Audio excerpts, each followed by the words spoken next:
the Belgian Minister of Interior, Hambon. Thank you, Mr. Secretary of State, for organizing this important summit. As Minister of Home Affairs in Belgium, the problem of foreign fighters in my country keeps me occupied every single day.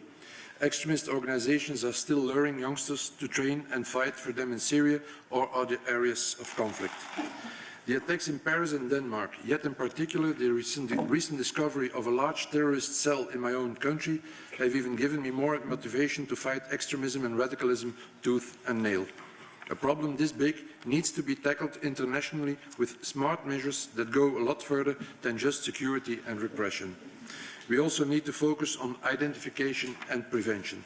We have to make sure that young people, whoever they are and wherever they come from, learn the values of our democratic society and learn how to appreciate our values as well. From childhood on, we need to protect them from preachers of hate who want to brainwash them to go and fight against our Western society in the name of the so-called Holy War. Therefore, I'm glad to tell you something more about the ESCAT project that we will be rolling out from Brussels for the entire European Union. ESCAT stands for Syria Strategic Communications Advisory Team. I was given the lead of this project by my fellow Ministers of Home Affairs in Europe. The goal is to develop a cross-media communication strategy to serve as an antidote.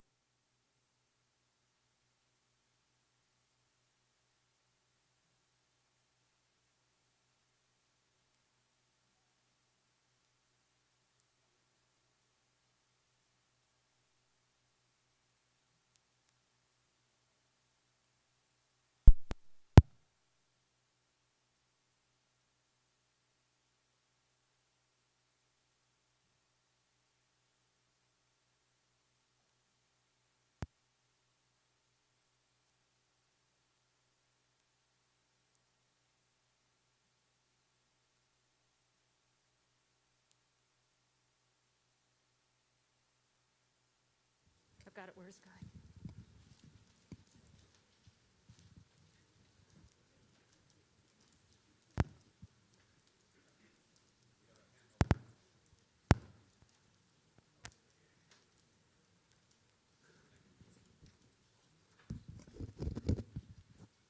Thank you. I hope this was not a terrorist attack. Otherwise, they're very close. We want to reach vulnerable youngsters with a discourse that makes them resilient against the recruiters. Some youngsters only hear one side of the story, one ideology, those of extremists whose only goal is to spread hatred and destruction. As a government, it's important that we stand up to this hatred by providing a counter-narrative in a subtle way and through different media channels, the voice of the Western society that battles against IS and offers young people who are looking for an identity an attractive perspective. The European Union has reserved €1 million for the ESCAT project. In Brussels, we just got started with the operation development of this project regarding counter-propaganda. In the offices of my administration, a team of Belgian consultants is working together with a team of British specialists who have built almost 10 years of experience on this subject in their own country, with ups and downs.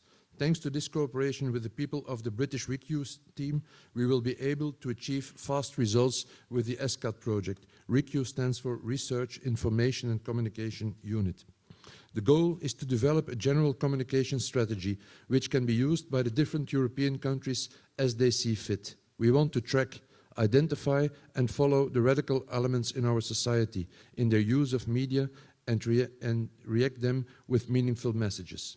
But radicalization and terrorism is not just a European problem, it's a global problem. So let me make a plea for an international cooperation against this terrible threat. I would therefore like to reach out to the US for cooperation on the level of counter-propaganda and prevention against radicalism as well. I know, and I've already seen it with my own eyes, that you are working on some brilliant and instructive initiatives. But only with an integrated and global approach we will reach our goal. Creating a safer world together, a world that tackles the problems at their root and does not wait until it's too late. I will therefore take the necessary steps in the coming days to set up this international cooperation. I thank you very much. We have about 10 minutes left and 5 speakers, so we'll turn to the Kenyan Cabinet Secretary for the Interior. Thank you very much, Secretary John Kerry, distinguished delegate, ladies and gentlemen. On behalf of the Kenyan government, I thank the government of the United States of America for inviting us to participate in this important global summit. This meeting is critical for Kenya because countering violent extremism is a key priority in our national security agenda. Today's meeting comes barely a month after we co-hosted, together with the United Nations agencies in Mombasa, a meeting to evaluate Kenya's effort in implementing the UN Security Council Resolution 1624 and United Nations Security Council Resolution 2178. I'm confident that our deliberation today will inform our strategies in dealing with this present threat. Distinguished delegates, Kenya is experiencing a growing threat of terrorism and violent extremism due to a number of factors. One, we share a border of approximately 700 kilometers with Somalia, where Al-Shabaab bases are located. In this line, the Al-Shabaab are luring Kenyan youth and are using these bases in Somalia to recruit, radicalize, train, and plan terrorist attacks against Kenya and the region. Two, we are subject to infiltration by extremists, a challenge that is complicated by the realities of a large indigenous Somali population. Three, we have also seen the use of protected spaces to foment violent extremism. Refugee camps are particularly vulnerable to radicalization. Today, Kenya is host to more than 600,000 refugees, a majority of them in refugee camps. Other protected spaces that are being used include education institutions, mosques, prisons, welfare and assistance centers. It is therefore critical that this meeting addresses ways to insulate protected places from becoming breeding ground for extremism. Significantly, we must hold to account institutions and organizations that receive resources for local development and activities, but instead use them to promote extremism. Four, our vulnerability is also accentuated by expanded democratic nature, which is exploited and appropriated by perpetrators of violent extremism. We see a growing use of electronic medium to recruit, incite, and even train candidates for extremism.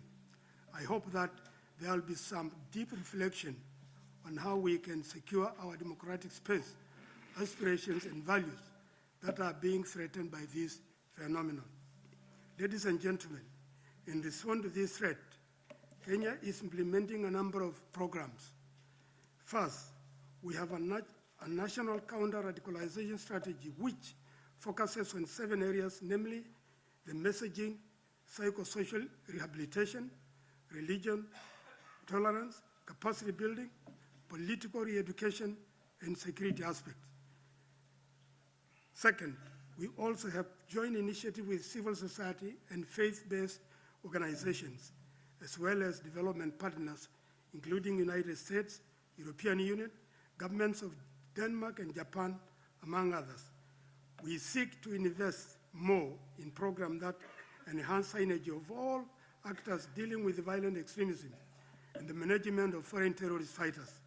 We also intend to improve our data capture, profiling, and rolling out a tailor-made programs.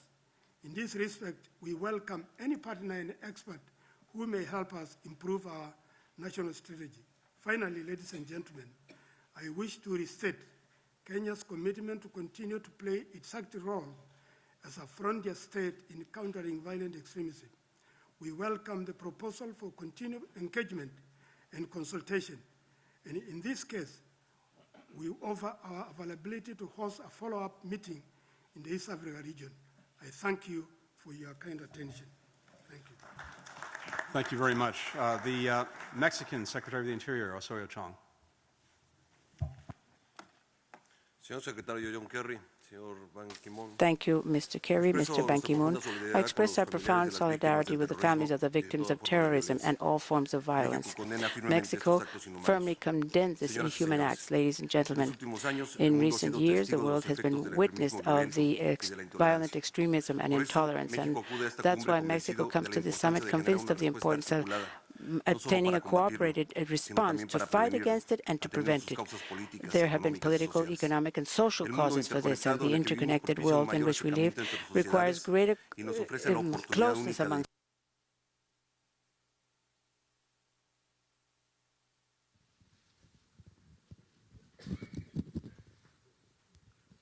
un mensaje de libertad, de tolerancia y de aprendizaje a partir de las diferencias. Sin embargo, el uso indebido de las tecnologías también facilita el reclutamiento de personas y la captación de fondos and to para capture organizaciones funds for terroristas. these terrorist Aunado a lo organizations. anterior, el tráfico Added global to de this, bienes the ilícitos global ha traffic of significado illicit mayor goods has disponibilidad de led to recursos greater para availability estas of resources for these organizaciones, organizations en detrimento de la seguridad in y detriment la of our estabilidad en security diferentes and regiones del stability in mundo. the different regions of the world. Consideramos de suma We feel importancia of para la utmost prosperidad de importance for nuestras the naciones prosperity of our el nations preservar las that ventajas que we ofrecen las preserve the tecnologías de la advantages información, offered by así the como libre comercio information y flujo de technologies as personas well as free a través trade de and fronteras flow of seguras. persons through safe México está boundaries. convencido de Mexico que is la convinced respuesta a that este the desafío response to debe this tener challenge además una acción efectiva e inmediata, un importante componente de prevención. Esto con el objetivo de que estos grupos no cuenten con un entorno propicio para alcanzar sus objetivos, ni puedan reclutar seguidores, particularmente a jóvenes, entre quienes estas ideologías se han esparcido. Es por ello que debemos generar oportunidades de desarrollo, alternativas de crecimiento y políticas opportunities incluyentes and con inclusive especial énfasis policies en with favor de las special nuevas emphasis generaciones. on the Queremos new una visión generations. amplia de We prevención, want a broad una visión que vision pasa of por dotar a prevention nuestros that ciudadanos de capacidades para gives our insertarse en la citizens the sociedad ability to y en la become vida part of productiva sin society and a importar productive religión, life without no origen matter what étnico the o religion, condición ethnic social. origin, or social conditions.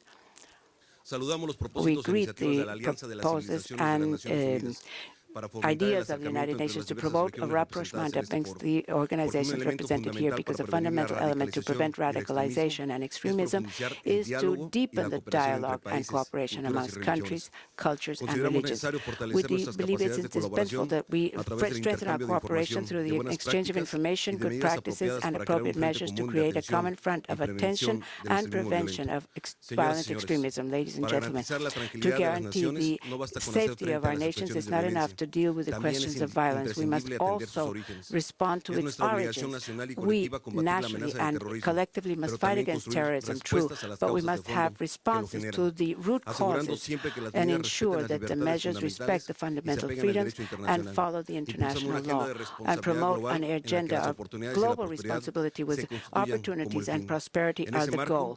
And within México that seguirá framework, trabajando activamente Mexico en will las continue to iniciativas work que actively in deriven de all esta cumbre. initiatives that Lo haremos arise a from fin de this summit responder a and las will do so amenazas de to seguridad respond to the internacional en el threats marco of del international Estado de Derecho, safety bajo un enfoque de under the rule cooperación of law with the multilateral y de idea of respeto a los derechos cooperation and humanos. respect Muchas for human gracias. rights. Thank you very much. Thank you. From Japan, the State Minister of Foreign Affairs, Nakayama. ケリー米国国務庁長官閣下、ご出席の閣僚並びに代表の皆様、はじめに ISIL による法人やその他の国の方々の人質殺害という The Honorable John Kerry, Secretary of State of the United States of America, Excellencies, distinguished delegates. First of all, I firmly condemn the inhumane and despicable acts of terrorism by ISIL, murdering Japanese and other hostages. Such acts of terrorism are outrageous and impermissible. Government of Japan has pursued every possible means to save the lives of the two innocent Japanese nationals. We feel greatest sorrow and profound grief at the loss of those hostages.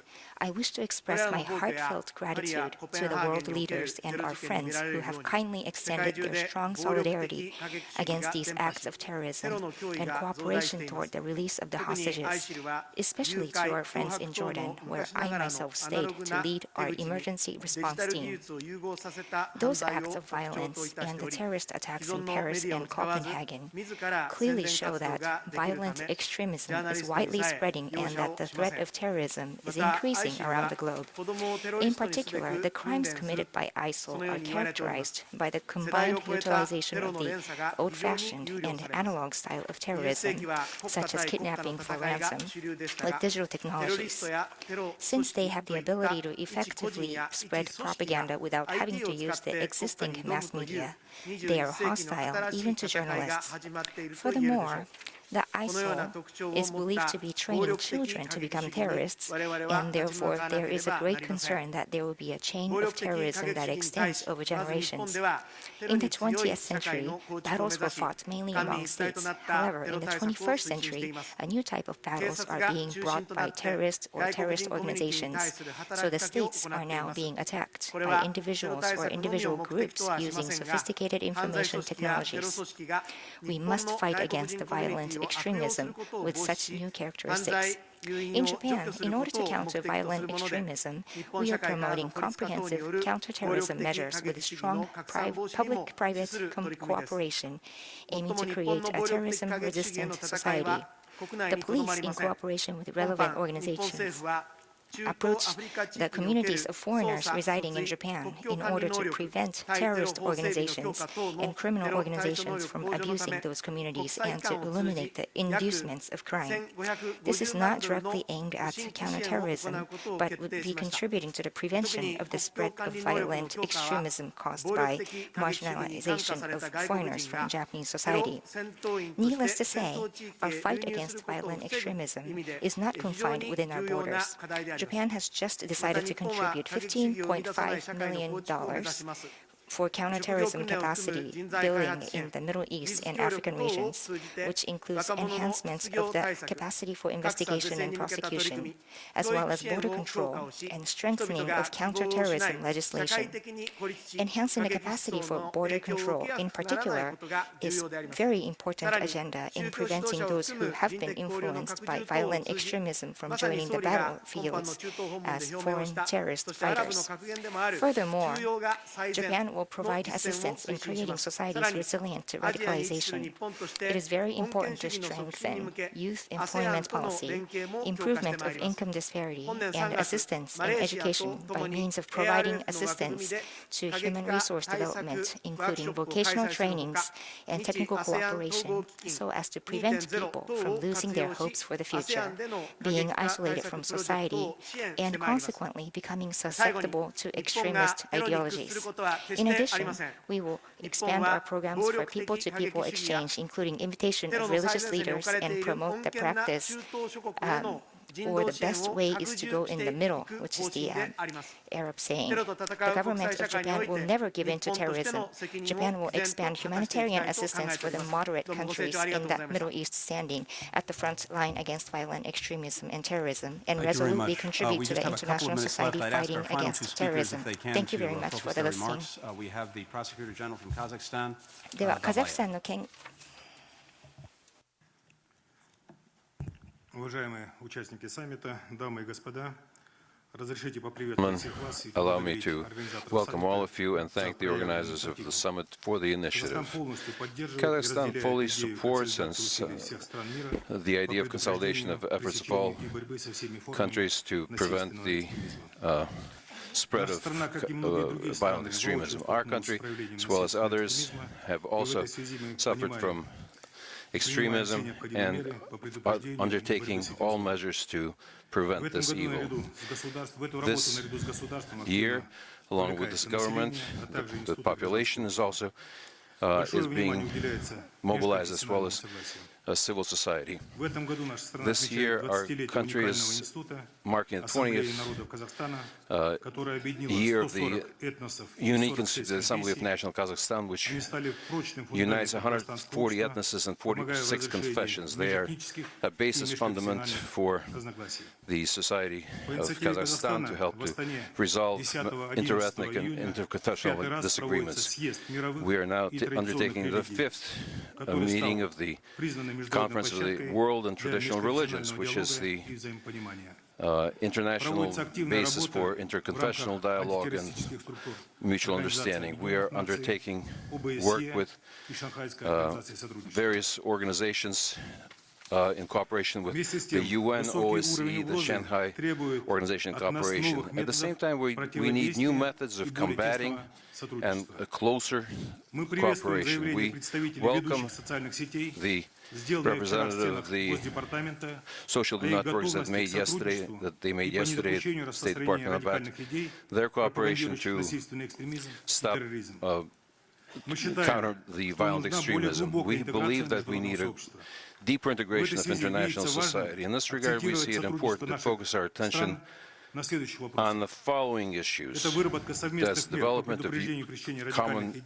means to prevent and disrupt radical ideas and extremism, to find effective ways to combat extremism and terrorism, prevention of the spread in media and social networks of radical ideology, and also information about the means and methods to carry out terroristic acts, to prevent the departure of our citizens abroad to participate in military action on the side of terrorists, a timely exchange of information about activities of extremist and terroristic organization and the acts of terrors that are planning to undertake, identifying joint measures to find and prevent factors that finance terrorism. We must also do timely investigation to prevent the extradition and stopping radical elements who are trying to hide in the territory of other countries. This must be done jointly, and we propose that the UN undertake the leading role in this work with active participation of civil society. We are proposing means that will, in the nearest time, will allow us to lower the threat of extremism. And in conclusion, I would like to say that Kazakhstan is offering to have a next regional summit against extremism in Astana this year. Hold on his remarks until just a little bit later in the morning, because we'd now like to turn it over shortly to the President of the United States. Thank you.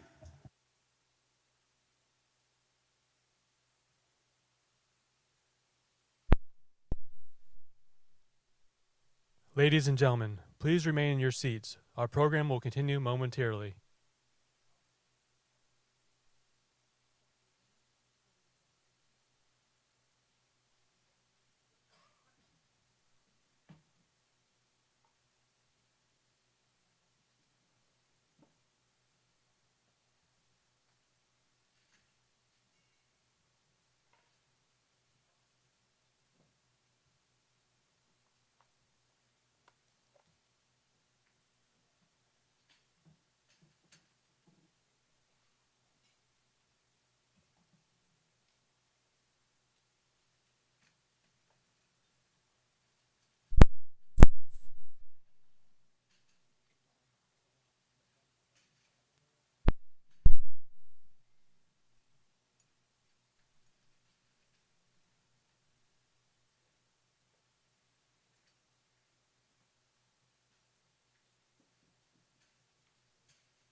Ladies and gentlemen, to introduce the President of the United States, please welcome Secretary of State John F. Kerry.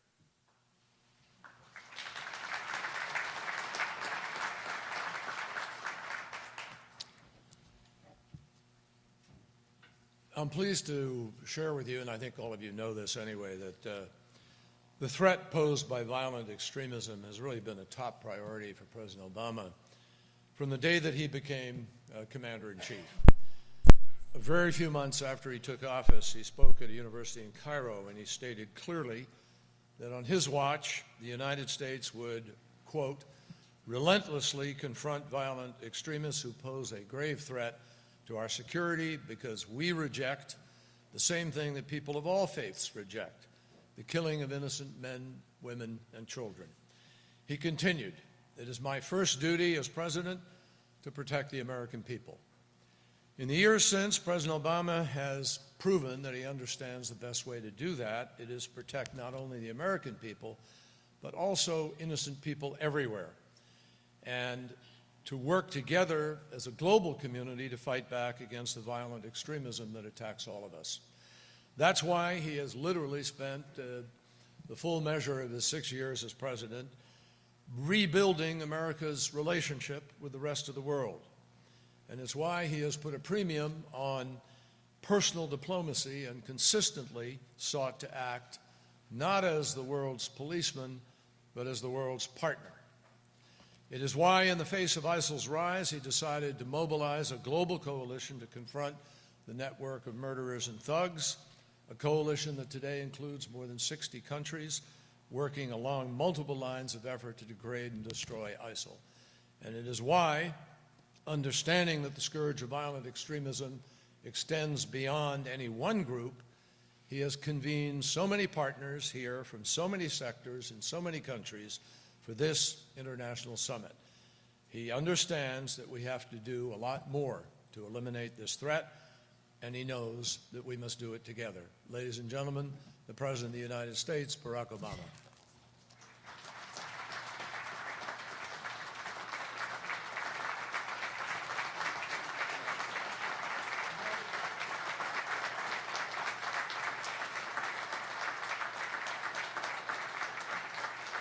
Thank you very much. Thank you, John. Good morning, everyone. I want to thank John Kerry not only for his introduction, but for the outstanding leadership of American diplomacy. John is tireless. If he has not visited your country yet, he will soon. And I want to thank you and everybody here at the State Department for organizing and hosting this ministerial here today. Mr. Secretary General, distinguished guests, we are joined by representatives from governments because we all have a responsibility to ensure the security, the prosperity, and the human rights of our citizens. And we're joined by leaders of civil society, including many faith leaders, because civil society, reflecting the views and the voices of citizens, is vital to the success of any country. I thank all of you, and I welcome all of you. We come together from more than 60 countries from every continent. We speak different languages, born of different races and ethnic groups, belong to different religions. We are here today because we are united against the scourge of violent extremism and terrorism. As we speak, ISIL is terrorizing the people of Syria and Iraq and engaging in unspeakable cruelty. The wanton murder of children, the enslavement and rape of women, threatening religious minorities with genocide, beheading hostages. ISIL-linked terrorists murdered Egyptians in the Sinai Peninsula, and their slaughter of Egyptian Christians in Libya has shocked the world. Beyond the region, we've seen deadly attacks in Ottawa, Sydney, Paris, and now Copenhagen. Elsewhere, Israelis have endured the tragedy of terrorism for decades. Pakistan's Taliban has mounted a long campaign of violence against the Pakistani people that now tragically includes the massacre of more than 100 school children and their teachers. From Somalia, al-Shabaab terrorists have launched attacks across East Africa. In Nigeria and neighboring countries, Boko Haram kills and kidnaps men, women, and children. At the United Nations in September, I called on the international community to come together and eradicate violent extremism. And I challenged countries to come to the General Assembly this fall with concrete steps that we can take together. And I'm grateful for all of you answering this call. Yesterday at the White House, we welcomed community groups from the United States and some from your countries to focus on how we can empower communities to protect their families and friends and neighbors from violent ideologies and recruitment.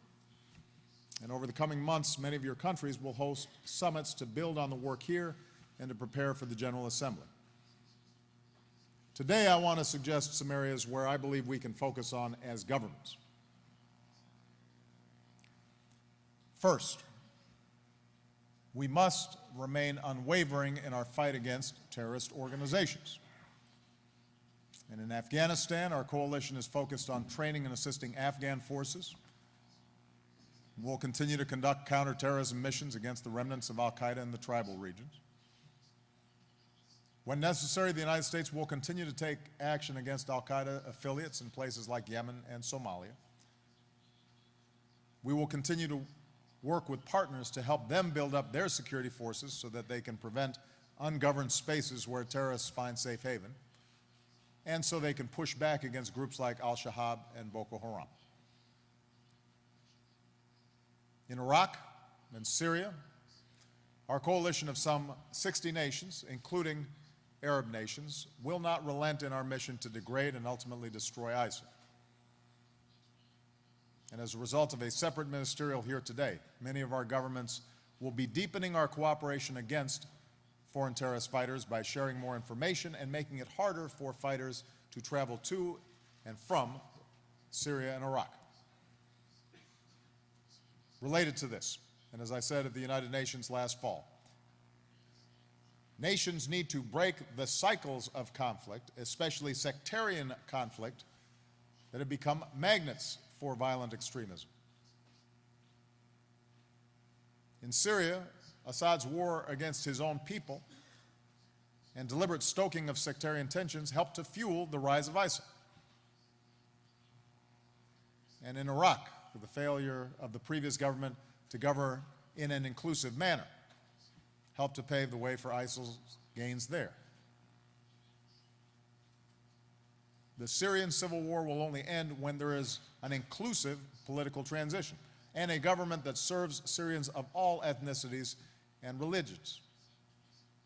And across the region, the terror campaigns between Sunnis and Shia will only end when major powers address their differences through dialogue and not through proxy wars.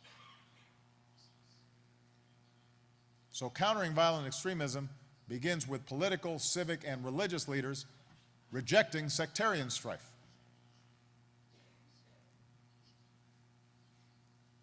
Second, we have to confront the warped ideologies espoused by terrorists like al-Qaeda and ISIL, especially their attempt to use Islam to justify their violence. I discussed this at length yesterday. These terrorists are desperate for legitimacy. And all of us have a responsibility to refute the notion that groups like ISIL somehow represent Islam, because that is a falsehood that embraces the terrorist narrative. At the same time, we must acknowledge that groups like al-Qaeda and ISIL are deliberately targeting their propaganda to Muslim communities, particularly Muslim youth. Now, Muslim communities, including scholars and clerics, therefore have a responsibility to push back not just on twisted interpretations of Islam, but also on the lie that we are somehow engaged in a clash of civilizations, that America and the West are somehow at war with Islam, or seek to suppress Muslims, or that we are the cause of every ill in the Middle East.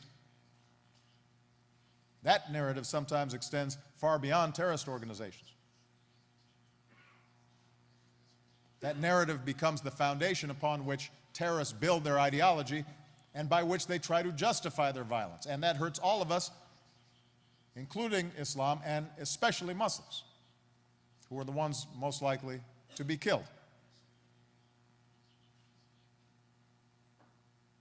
Obviously, there is a complicated history between the Middle East, the West,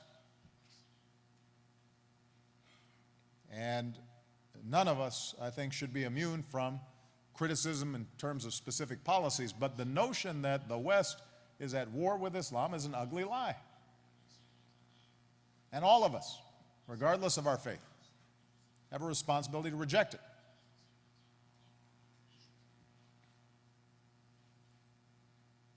At the same time, former extremists have the opportunity to speak out, speak the truth about terrorist groups. And oftentimes they can be powerful messengers in debunking these terrorist ideologies. One said, this wasn't what we came for, to kill other Muslims. Those voices have to be amplified. And governments have a role to play. At minimum, as a basic first step, countries have a responsibility to cut off funding that fuels hatred and corrupts young minds and endangers us all. We need to do more to help lift up voices of tolerance and peace, especially online.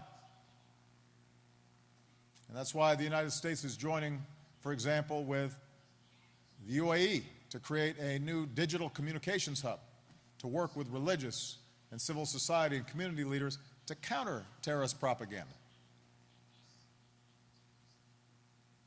Within the U.S. government, our efforts will be led by our new coordinator of counterterrorism communications.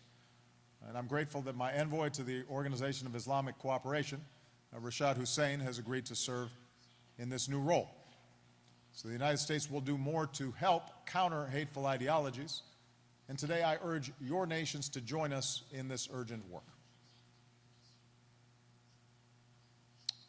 Third, we must address the grievances that terrorists exploit, including economic grievances. As I said yesterday, poverty alone does not cause a person to become a terrorist any more than poverty alone causes someone to become a criminal. There are millions, billions of people who are poor and are law-abiding and peaceful and tolerant and are trying to advance their lives and the opportunities for their families. But when people, especially young people, feel entirely trapped in impoverished communities, where there is no order and no path for advancement, where there are no educational opportunities, where there are no ways to support families, and no escape from injustice and the humiliations of corruption, that feeds instability and disorder and makes those communities ripe for extremist recruitment. And we have seen that across the Middle East, and we've seen it across North Africa. So if we're serious about countering violent extremism, we have to get serious about confronting these economic grievances. Here at this summit, the United States will make new commitments to help young people, including in Muslim communities, to forge new collaborations in entrepreneurship and science and technology. All our nations can reaffirm our commitment to broad-based development that creates growth and jobs, not just for the few at the top, but for the many. We can step up our efforts against corruption. So a person can go about their day and an entrepreneur can start a business without having to pay a bribe. And as we go forward, let's commit to expanding education, including for girls, expanding opportunity, including for women. Nations will not truly succeed without the contributions of their women. This requires, by the way, wealthier countries to do more. But it also requires countries that are emerging and developing to create structures of governance and transparency so that any assistance provided actually works and reaches people. It's a two-way street. Fourth, we have to address the political grievances that terrorists exploit. Again, there is not a single perfect causal link, but the link is undeniable. When people are oppressed and human rights are denied, particularly along sectarian lines or ethnic lines, when dissent is silenced, it feeds violent extremism. It creates an environment that is ripe for terrorists to exploit. When peaceful democratic change is impossible, it feeds into the terrorist propaganda that violence is the only answer available. And so we must recognize that lasting stability and real security require democracy.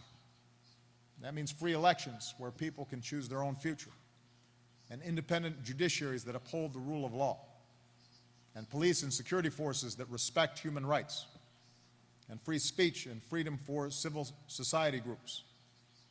And it means freedom of religion. Because when people are free to practice their faith as they choose, it helps hold diverse societies together.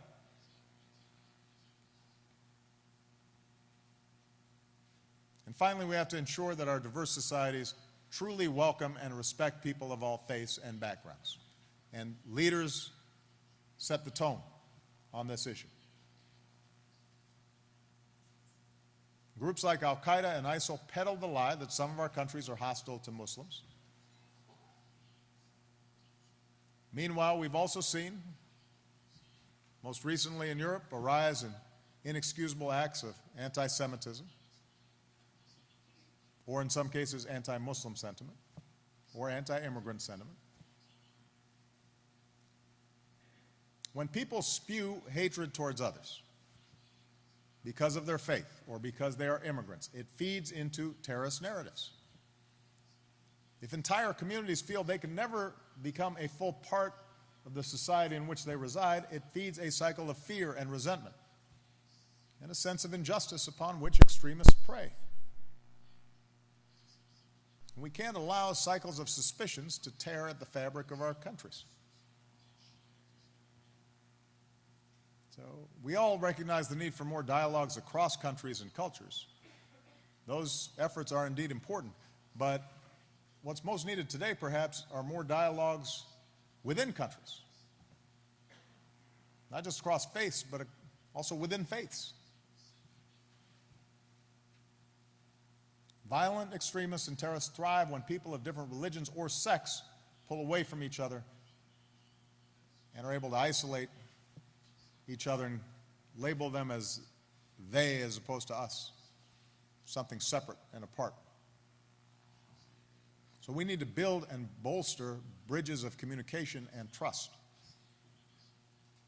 Terrorists traffic in lies and stereotypes about others, other religions, other ethnic groups. So let's share the truth of our faiths with each other. Terrorists prey upon young, impressionable minds, so let's bring our youth together to promote understanding and cooperation. And that's what the United States will do with our virtual exchange program, named after Ambassador Chris Stevens, to connect 1 million young people from America and the Middle East and North Africa for dialogue. Young people are taught to hate. It doesn't come naturally to them. We, adults, teach them. I'd like to close by speaking very directly to a painful truth that's part of the challenge that brings us here today.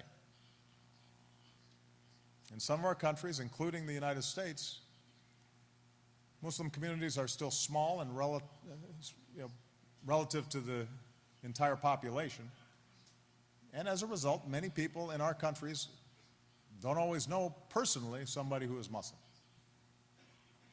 So the image they get of Muslims or Islam is in the news. And given the existing news cycle, that can give a very distorted impression. A lot of the bad, like terrorists who claim to speak for Islam, that's absorbed by the general population. Not enough of the good. The more than 1 billion people around the world who do represent Islam and are doctors and lawyers and teachers and neighbors and friends.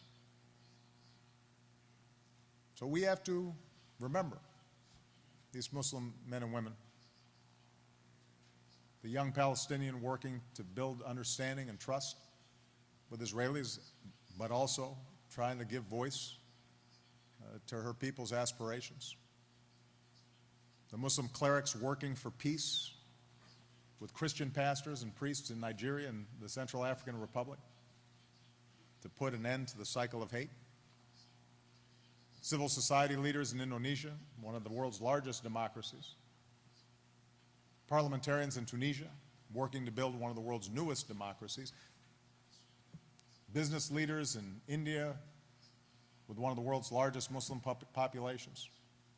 Entrepreneurs unleashing new innovations in places like Malaysia.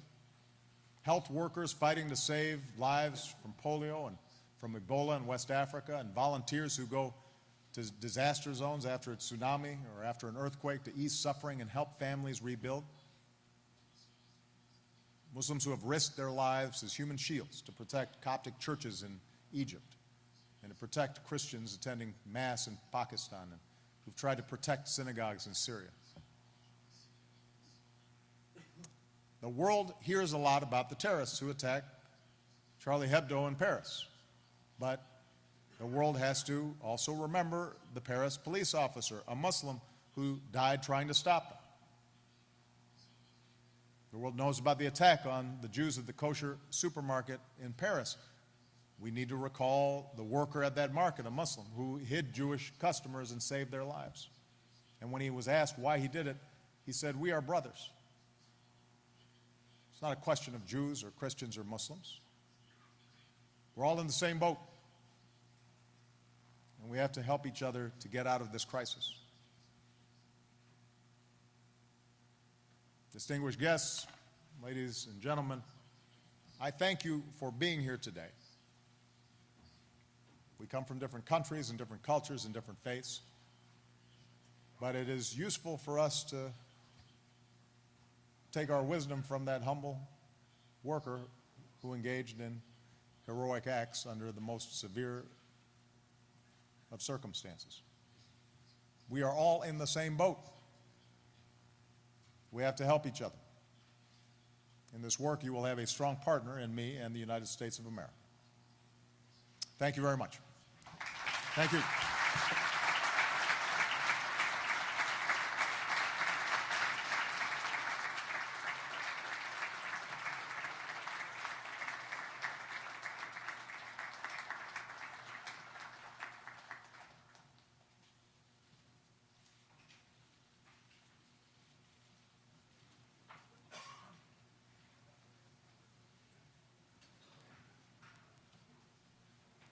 Ladies and gentlemen, please remain in your seats. Our program will continue momentarily.